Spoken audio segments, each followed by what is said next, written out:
Subscribe करिए हमारे channel target UP TET CTET को और बेल आइकन को दबाइए। हेलो फ्रेंड्स, मैं रेनू स्वागत करती हूँ आप सभी भावी अध्यापक एवं अध्यापिकाओं का आपके अपने channel target UP TET CTET. दोस्तों, आज की इस वीडियो में हम आपके पेपर सेकंड यानी कि क्लास 6 to 8th में जो आपका हिंदी का पेपर आया था, जो आपके जूनियर में हिंदी का पेपर आया था, इसमें यहाँ पर हम इस पूरे पेपर को सॉल्व करवाएंगे और आप भी अपने सारे के सारे आंसर मिला लीजिए। एग्जाम बहुत इजी पेपर था, सेकंड पेपर भी, तो इसमें हम हिंदी के सारे क्वेश्चंस को आपको कराएंगे। आप सारे क्वेश्चंस को मिला लीजिए, सब बहुत ही आसान है। दोस्तों, आप सभी विषयों को मिला सकते हैं। डिस्क्रिप्शन बॉक्स, कमेंट बॉक्स में आपको सारे के सारे विषयों की लिंक मिल जाएगी। तो क्वेश्चन नंबर 31 से यहाँ पर हिंदी स्टार्ट है। तो क्वेश्चन नंबर 31 है, निम्नलिखित में वाचन शिक्षण की विधि नहीं है। अनुध्वनि विधि, ध्वनि साम्य विधि, व्याख्या विधि या समवेत पाठ विधि। तो दोस्तों यहाँ पर देखिए, वाचन शिक्षण की विधि पूछा है, तो वाचन शिक्षण की विधि नहीं है। कौन नहीं है? व्याख्या विधि। व्याख्या विधि वाचन शिक्षण की विधि नहीं है। क्वेश्चन नंबर 32 पर आते हैं। क्वेश्चन नंबर 32 है, निम्नलिखित में अभिवृत्त्यात्मक उद्देश्य है। तो जो व्यक्ति की अभिवृत्ति होती है वह होती है स्वानुभूत विचारों एवं भावों को अभिव्यक्त करना। तो ऑप्शन नंबर 2 जो है ये सही जाएगा। जिस प्रकार की व्यक्ति की अभिव्यक्ति रहेगी, जिस तरीके से वह अपने विचारों को अभिव्यक्त कर पाएगा, वही उसकी क्या होगी? अभिवृत्ति होगी। क्वेश्चन नंबर 33 है, हिंदी साहित्य के इतिहास के संबंध में modern vernacular literature of Hindustan किसने लिखा है? Sumit Kumar Chatterjee, George Abraham Grierson, Garcin de Tassy या धीरेन्द्र वर्मा। राइट आंसर है option number 2, George Abraham Gresham.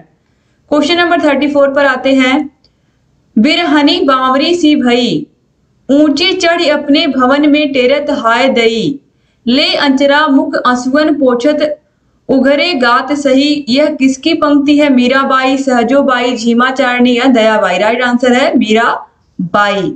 अब इसके बाद यहाँ पर देखिए पूरा पैराग्राफ दिया हुआ है। पैराग्राफ का यहाँ पर अभी पैराग्राफ से संबंधित यहाँ पर क्वेश्चन दिए हुए हैं। पैराग्राफ में 36 से लेकर 40 तक क्वेश्चंस यहाँ पर आपको करने को मिले हैं। तो पैराग्राफ आप लोगों ने पढ़ ही लिया, अब इसके आंसर्स को मिलाएंगे। धर्म पालन करने में बाधा डालने वाली प्रवृत्तियां कौन कौन सी हैं? धर्म पालन करने में बाधा डालने वाली प्रवृत्तियों में धर्म का ज्ञान न होना, कमजोर मन उद्देश्य का निश्चित न होना तथा चंचल मनोवृत्ति का होना, आलस्य की अधिकता या जानकारी की कमी। दोस्तों यहाँ पर राइट आंसर हो जाएगा ऑप्शन नंबर 2, कमजोर मन उद्देश्य का निश्चित न होना तथा चंचल मनोवृत्ति का होना। क्वेश्चन नंबर 37 है, संसार के बड़े बड़े लोगों ने श्रेष्ठ माना है सदाचार को, उत्तम चरित्र को, परोपकार को या अपने कर्तव्य को। तो राइट आंसर है अपने कर्तव्य को उन्होंने श्रेष्ठ माना है। इसी पैराग्राफ में से ही आपको आंसर देना था। क्वेश्चन नंबर 38 है, निर्बलता शब्द में उपसर्ग और प्रत्यय का सही विकल्प है। दोस्तों यहाँ पर राइट आंसर जाएगा ऑप्शन नंबर 2, निर्धन बल धन ता। ऑप्शन 2 सही हो जाएगा। क्वेश्चन नंबर 39 है, कायर की भावगत संज्ञा। तो कायर की कायरता, मानव की मानवता। तो यहाँ पर ऑप्शन नंबर 4 जो है ये सही हो जाएगा। क्वेश्चन नंबर 40 है, अपना मतलब निकालने वाले के लिए उचित शब्द क्या? अपना मतलब निकालने वाले व्यक्ति को क्या कहते हैं? स्वार्थी कहते हैं। ऑप्शन 2 सही हो जाएगा। क्वेश्चन नंबर 41 है, पंकज में कौन सा समास है? तो पंकज यानी कि कीचड़ में खिलने वाला, अर्थात पंकज। तो कीचड़ में खिलने वाला तीसरा अर्थ दे रहा है, इसका मतलब इससे कौन सा समास है? बहुब्रीहि समास है। ऑप्शन 4 सही हो जाएगा। क्वेश्चन नंबर 42 है, अयोगवाह कहा जाता है। तो अयोगवाह किसको हम कहते हैं? अनुस्वार और विसर्ग। कितना इजी क्वेश्चन पूछा है। इसके बाद आगे बढ़ेंगे हम। एक और अजगरहि लखी, एक और बिगराय, विकल पटोती बीच ही पर्यो मूर्छा खाए। इस पंक्ति में प्रयुक्त रस कौन सा? वीर रस, रौद्र रस, भयानक रस या करुण रस। राइट आंसर है भयानक रस। एक और अजगर है और दूसरी ओर क्या है? मृग है। तो व्यक्ति क्या होगा? डर जाएगा ना, भय, उसके अंदर भय आ जाएगा। क्वेश्चन नंबर 44 पर आते हैं। से विभक्ति निम्न में से किस कारक के लिए प्रयुक्त होता है? तो से विभक्ति कर्ता ने कर्म को करण से यानी कि से या के द्वारा करण कारक। ऑप्शन 4 सही हो जाएगा। क्वेश्चन नंबर 45 पर आते हैं। उसने नहाकर भोजन किया। इस वाक्य में नहाकर निम्नलिखित में से किस क्रिया का उदाहरण है? तो उसने नहाकर भोजन किया, इसमें पूर्वकालिक क्रिया हो जाएगी। ऑप्शन 4 सही हो जाएगा। क्वेश्चन नंबर 46 है, कौन सा शुद्ध वाक्य है? तो दोस्तों यहाँ पर चारों को आप पढ़ोगे तो आप देखोगे ऑप्शन नंबर 3 जो है, गलियों को चौड़ा करना आवश्यक है, यह बिल्कुल शुद्ध वाक्य है। क्वेश्चन नंबर 47 है, विद्यार्थी में कौन सी संधि? तो विद्या धन अर्थी गुण स्वर संधि, दीर्घ स्वर संधि आप सभी लोगों को पता है। विद्यार्थी में, विद्यालय में, इन सभी में क्या होता है, दीर्घ संधि होती है। तो ऑप्शन 2 सही हो जाएगा।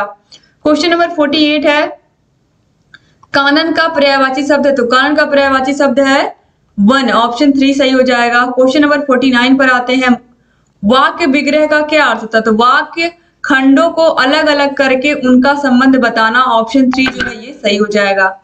क्वेश्चन नंबर 50 पर आते हैं, बिनु पग चले सुनय बिनु काना, कर बिनु कर्म करय विधि नाना, इसमें कौन सा अलंकार है, विशेषोक्ति अलंकार, विभावना अलंकार, असंगति अलंकार या दृष्टांत अलंकार। दोस्तों इसमें राइट आंसर हो जाएगा, दोस्तों यहाँ पर राइट आंसर है ऑप्शन नंबर 2 विभावना अलंकार। अगर आपने विभावना लगाया तो आपने बिल्कुल राइट आंसर लगाया है। अब इसके बाद आगे बढ़ेंगे, क्वेश्चन नंबर 51 है, सूफी संतों की शैली कौन सी है, बहुत आसान पूछा है, सूफी संतों की शैली मसनवी है, ऑप्शन 1 सही होगा। क्वेश्चन नंबर 52 है, गुड़िया भीतर गुड़िया के रचनाकार कौन है, तो दोस्तों राइट आंसर है मैत्रेयी पुष्पा, बिल्कुल सही आंसर है। क्वेश्चन नंबर 53 है, 100 आजान एक सुजान के रचनाकार कौन है, तो 100 आजान एक सुजान के रचनाकार है बाल कृष्ण भट्ट, ऑप्शन 1 सही है। क्वेश्चन नंबर 54 है, गोस्वामी तुलसीदास का निधन वाराणसी के किस घाट पर हुआ था, तो अस्सी घाट पर, ऑप्शन 1 सही हो जाएगा। क्वेश्चन नंबर 55 पर आते हैं, भक्तमाल के रचनाकार कौन है, भक्तमाल के रचनाकार है नाभादास, ऑप्शन 2 सही हो जाएगा। क्वेश्चन नंबर 56 है, सुई का तत्सम रूप है, ये बहुत बार पूछा गया है, सुई का तत्सम रूप सूची होता है, ऑप्शन 4 सही हो जाएगा।